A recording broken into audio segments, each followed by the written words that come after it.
Hi everyone, hey, it's Shelly, your Pampered Chef Consultant. Hey, thanks for coming into my kitchen. I want to show you what I'm working on right now, and it is orange marmalade jam, right, in the deluxe cooking blender. So let me preface this by saying, if you go down the road and try out our deluxe cooking blender, I'm telling you, you're going to love it. And you get a cooking guide with it, okay? So they don't expect you to just get this power tool and know what to do, right? They give you a cooking guide, has all you need to know in here about how to use the different settings, okay?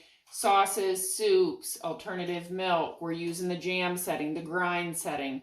So it's all right here in your little cooking guide. So I'm back here at the jam setting and I'm making the orange marmalade. And so this is a two-step process. And in order to keep this video on the shorter side, I've already done the step one process. And I will include some photos, but I juiced a couple of oranges, okay? They were getting a little squishy, right? So don't throw those pieces of fruit out, turn them into something. So I used our juicer and I juiced those. Actually, let me grab the juicer so you can see it. I used the old school traditional juicer. All right, so I juiced the oranges and then I also took an orange. So I have an extra one here. And here's our microplane fine grater. And you can just pick a side of the orange, right? Because we need to grab a little zest as well for in this. So let me just back up my camera just a smidge. So you can just use our microplane fine grater. I have my little scraper here. And I was just putting it into a prep bowl. Okay? So what we did in the first step, let me talk about that. So they tell you exactly what to do. You add in, and I'm looking at my recipe, 1/4 cup of water. You add in 3/4 cup of fresh squeezed orange juice. Okay, they're saying it's about 2 large oranges, but measure it out. And we have the Easy Read measuring cups. I have my sugar here ready to go. And then we did pectin. So I didn't have regular pectin. I only had the sugar-free. So I followed our low sugar strawberry jam, which calls for 2.5 tablespoons of the sugar-free or low sugar pectin. Okay, again, 1/4 cup of water, 3/4 cup of orange juice, and 2.5 tablespoons of the low sugar. If you were using regular pectin, you only need 2 tablespoons. So you need a little bit more on the sugar-free. Now, I put all the ingredients here in the blender. It's turned on. Ooh, it's really warm. And then I put it to the jam setting and hit start. So it needed to heat up to 212 degrees to cook that jam. All right, so I was somebody, I never made jam, right? I left that up to my mother to make jam.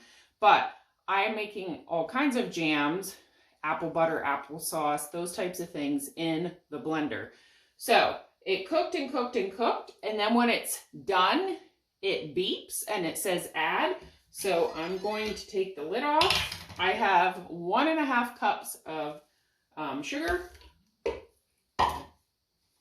Okay, put the lid back on, and then we're just going to hit the circle, and it starts it up again. Okay, so you know this is kind of loud. All right, so when it's done, all you're going to do is pour the orange marmalade into your little mason jars, and it can cool right on your counter.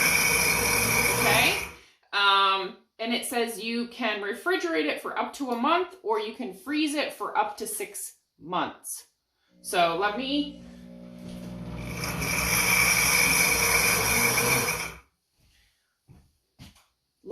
pause this for 1 second.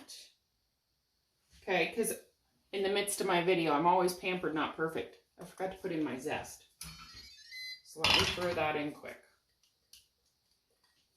I get talking and then I forget what I'm doing here for a moment. So there it goes. So it's heating back up. In this stage, it's going to heat up to 220 degrees. All right. And then at this temperature, the pectin that we use to make the jam will activate, okay, and make it that jammy consistency.